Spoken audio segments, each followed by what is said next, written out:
Honda has finally given its fanboys the car they've been pining for since its international launch. And when you're thinking Civic, you're thinking petrol power, right? But Honda have thrown us a little bit of a curveball there. Yes, it's that high-revving VTEC engine under the hood, but there's no manual transmission, not even as an option. And what? It's a CVT? How is that supposed to compete with this absolute rocket of a car? The Skoda Octavia 1.8 TSI DSG. It's fast, fun to drive, and filled with that real feel-good factor. Yes, the Octavia is probably reaching the end of its life cycle, but we can't really say it's showing its age. So, can it defend its position as the best executive sedan against the 10th generation Honda Civic?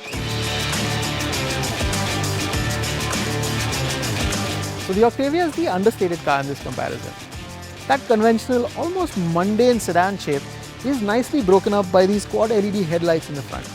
Personally, I feel it gives it a nice edginess to its character, sort of like that corporate executive who's in a nicely pressed suit, but he's a little cool too. So, like me, he's wearing shades. Yeah, good, what? No. Okay, fine. The Civic is diametrically opposite to the Octavia. It looks ravishing and is really distinctive on Indian roads. And that low-slung stance really turns heads in on almost sports car-like fashion. And its best angle is this, the chiseled rear end, where you can see these lovely red boomerang-shaped tail lights. I've never wanted to spend so much time behind a car on a test, even changing lanes just to glimpse at it from different angles. In addition to being packed with features and swank on the inside, these executive sedans sport strong petrol engines with plenty of power. So let's skip straight to the fun part, the driving bits. There's something really addictive with the way this 1.8 TSI builds power. It keeps things really exciting. At slow speeds, floor the throttle and wheel spin, and then torque steer will send the blood coursing through your veins. In terms of handling, the Octavia doesn't do anything wrong.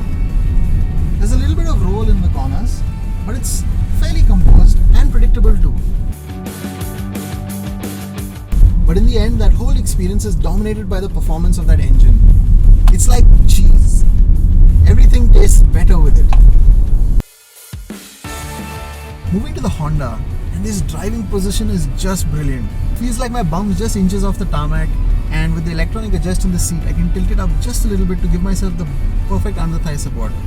The steering wheel also, it's nice and chunky and great to hold, and you really just can't find a nice sporty driving position. It makes it all the more fun. The chassis of the Honda is also beautifully balanced. It loves to just dart into corners. The steering is sharp and quick, and there's quite a bit of feedback too. I guess you can tell I'm a bit of a Honda fanboy by the way I'm gushing on about the car, and it really is that fun to drive. But the scenery isn't whizzing by, and nor are the tires squealing. That 1.8 VTEC under the hood is 39 PS down on the Octavia, and it's naturally aspirated, not turbocharged. It's the way the CVT gearbox delivers power that's the real downer. When you step on the throttle, the engine revs rise and you get that typical rubber band effect as the speed slowly follows afterwards. And it's this disconnect between the engine and your right foot that sort of kills the fun. So you're better off driving in a smooth fashion, enjoying the way the Honda dives into the corners and handles through them, rather than worry so much about how it accelerates out of them. This CVT isn't all bad though, and it does have its strengths, but it just can't match the performance of the Octavia. Probably the fact that this could have been a manual hurts more than how it actually performs. The Octavia always has plenty of punch for quick overtakes, even at triple-digit speeds, unlike the Civic, which behaves similarly lazy on the highway and its overtakes need careful planning. In the city, the Octavia is a pleasant beast. The steering lightens up and the throttle and brakes are also nice and responsive, but the DSG gearbox does generate a little head nod in bumper-to-bumper traffic.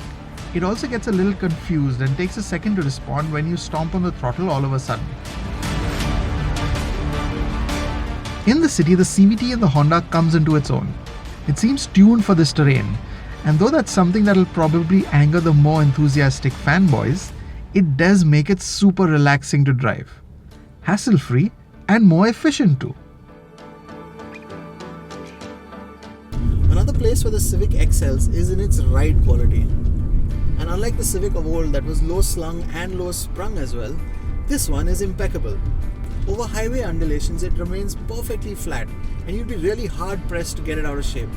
The Civic's ride is also very mature, and it's a credit to Honda that they've managed to keep the stance of the Civic and yet have it be so capable on Indian roads. Speed breakers and big potholes won't have you bracing for impact, and you don't have to approach them at crawl speeds either. In fact, the Civic is better at bad roads than the Octavia. Ride quality also makes the Civic a very nice chauffeur-driven choice. There's lots of space and these seats are very nicely contoured and supportive as well.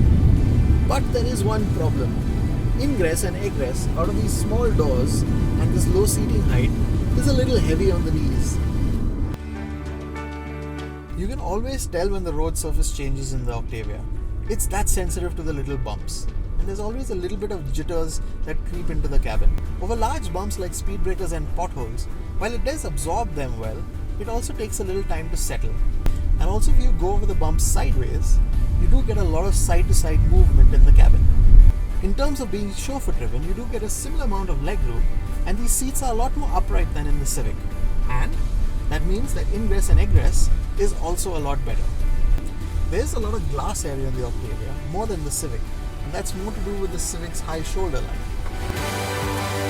Now that the scenery isn't blistering by anymore, let's take a look at the swank these executives promise on the inside.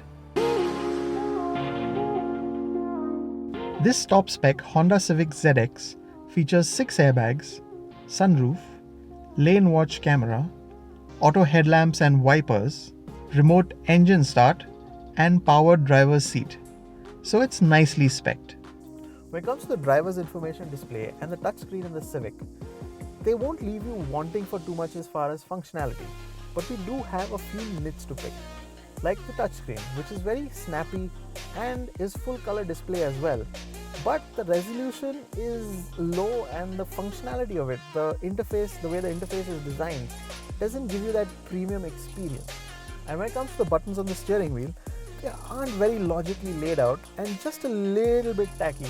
And if a little bit familiar as well also, if you've driven the newer males. And there are some strange feature omissions too, like no front parking sensors.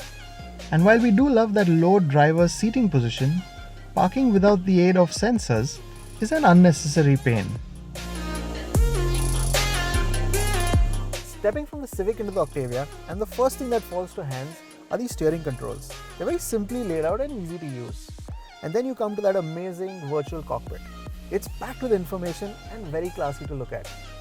Moving to the touchscreen, while it doesn't have more functions than the Civic per se, the resolution of that screen really makes everything pop, and it's miles better. In addition to the virtual cockpit, the other standouts of the Lauren and Clement Octavia are 8 airbags, 2 more than the Civic, and a powered passenger seat. The rest of the features are on par with the Civic, save for the functional lane watch camera in the Honda. Finish and quality of the materials and the lighter upholstery in the Octavia though, all combine to give it a more premium feeling interior. When it comes to the practicality and storage spaces, it's a bit of a back and forth.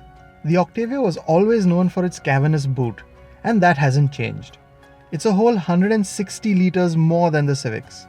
But the Civic's cabin is a little more practical, with better designed bottle compartments in the rear doors and a larger rear armrest. The Octavia does have a cooled glove box though, and that's great for hot summer months. So the Civic has a lot going for it in addition to this standout styling. It's easy to drive, nicely loaded in terms of features, and rides like a dream. And then you come to that badge, which probably on its own seals the deal for many. The Honda also does a number of things better than the Octavia, but we're talking small margins here. It handles better, but the Octavia is still a driver's delight. It rides better, but the Octavia is comfortable too. and then it just runs away with it, with better performance, more premium interiors, and a loaded feature set. Yes, the LNK is a fair bit more expensive than the Civic ZX, but a lot of that is attributed to unique features like the 2 additional airbags, that wonderful virtual cockpit, and passenger-powered seats. Get the Octavia style instead, and save for the sunroof, it's as well equipped as the Civic ZX. Less expensive, while still feeling premium. And then there's that performance. So the Honda is a brilliant car. We have no qualms recommending one or even buying one ourselves. But the Octavia, it's still top dog.